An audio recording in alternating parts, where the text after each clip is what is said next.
TV JAC నాయకులు ఉన్నారు. విద్యుత్తుకు సంబంధించి భారీ రాష్ట్ర ప్రభుత్వం నిర్లక్ష్యం వ్యవహరిస్తోంది కార్మికులకు సంబంధించట్టు. చెప్పండన్న ఏంది మీ సమస్య? నిన్న గూడా ధర్నా చేసినట్టున్నారు.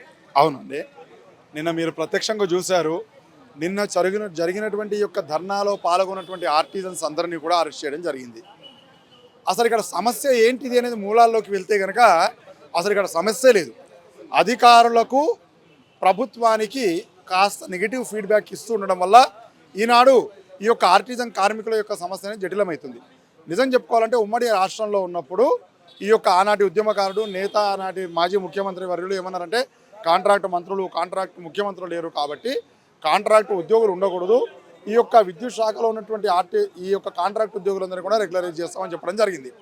కానీ 3 సంవత్సరాల కాలంలో కూడా రాష్ట్రం ఏర్పడ్డాక ఈ యొక్క రెగ్యులరైజ్ చేయకపోవడం వలన ఎన్నో ఉద్యమాలు చేయడం వలన ఆర్టిజన్స్ అనేటువంటి ఒక సవతి తల్లి ప్రేమతో సెకండ్ కేటగిరీ ఉద్యోగులుగా మమ్మల్ని విలీనం చేసుకున్నారు. ఆ రోజు ఈరోజు ప్రతి ఒక్క ఆర్టిజన్ కార్మికుడే ఈనాడు మీకు ఫీల్డ్లో కనిపించేది ఆర్టిజన్ కార్మికుడే.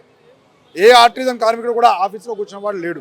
ఎక్కడైనా సరే జనరేషన్లో కానీ ట్రాన్స్మిషన్లో కానీ డిస్ట్రిబ్యూషన్లో కానీ ఈనాడు పనిచేస్తున్నది ఆర్టిజనే. ఈరోజు బిల్ కలెక్షన్లో కానీ బిల్లులు వసూలు చేయడంలో కానీ కోట్లాది రూపాయల యొక్క బిల్లులు కలెక్షన్ వసూలు చేసి డిపార్ట్మెంట్కి ఇస్తున్నటువంటి కూడా ఆర్టిజన్ కార్మికుడే.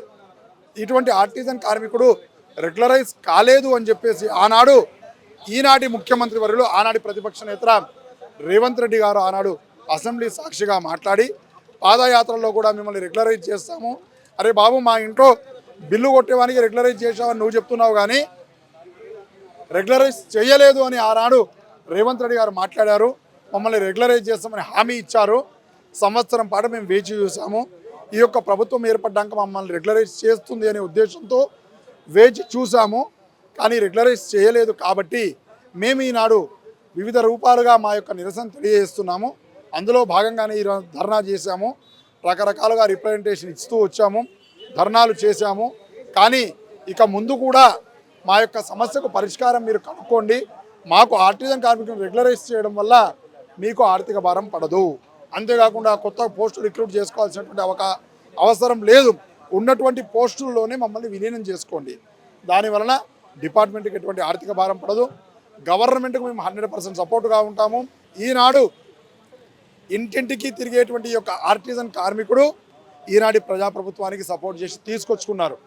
కాబట్టి ఈ ప్రభుత్వం మాకు న్యాయం చేయాలని కూడా మళ్ళీ విజ్ఞప్తి చేస్తున్నాం.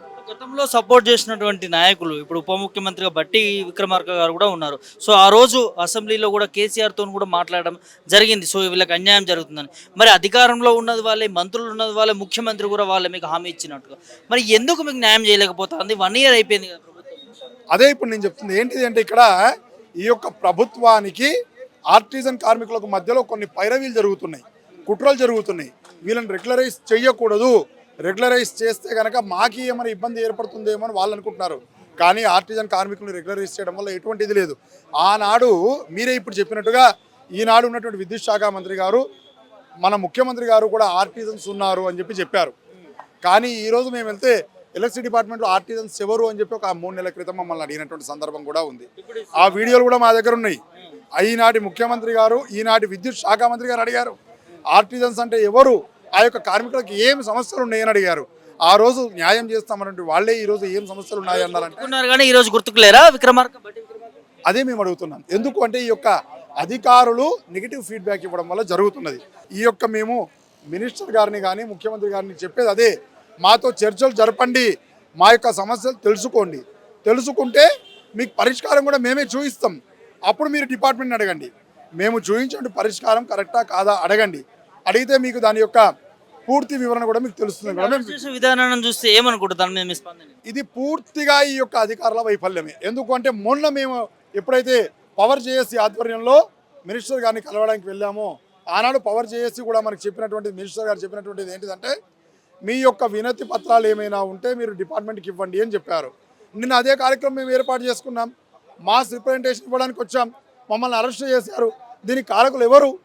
డిపార్ట్మెంట్ తరఫున కొంతమంది అధికారులు ఈ యొక్క నెగిటివ్ ఫీడ్బ్యాక్ స్ప్రెడ్ చేస్తున్నారు. కాబట్టి ఆ యొక్క నెగిటివ్ ఫీడ్బ్యాక్ని ఈ యొక్క ప్రభుత్వం పట్టించుకోకుండా ఆర్టిజన్ కార్మికులను ఆ యొక్క సీఎండి గారు చర్చలకు పిలవండి, లేబర్ కమిషనర్ ఆధ్వర్యంలో సీఎండి గారు లేదా మంత్రులు చర్చలకు పిలవండి, పిలిస్తే మేము మా యొక్క సమస్యను తెలియజేసుకుంటాం, మీకు పరిష్కార మార్గాలు కూడా మేము తెలియజేస్తామని కూడా తెలియజేస్తున్నాం. ఏం చెప్తారు ముఖ్యమంత్రి కలిసే ప్రయత్నం చేసిరా ముఖ్యమంత్రి గారిని కలవడానికి ప్రయత్నం చేస్తే మాకు అపాయింట్మెంట్ రాలేదు.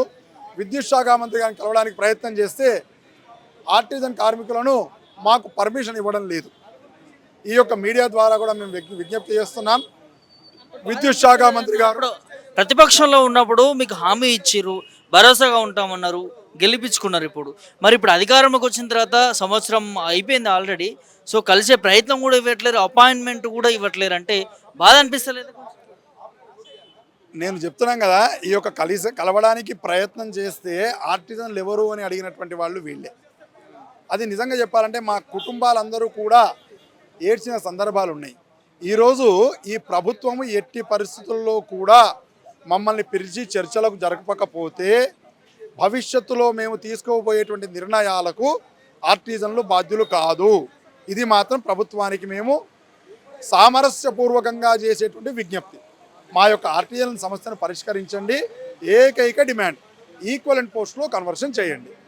ఈ యొక్క ప్రభుత్వము ఎట్టి పరిస్థితుల్లో అయినా సరే ఈ యొక్క ఆర్టిజన్ కార్మికుల సమస్య పరిష్కారం చేస్తుందని అనుకుంటున్నాము. ఒకవేళ కనుక చెప్పుడు మాటలు విని ప్రభుత్వం ఈ యొక్క నిర్ణయం తీసుకోకపోతే జరిగే పరిణామాలకు మేము బాధ్యులం కాదు.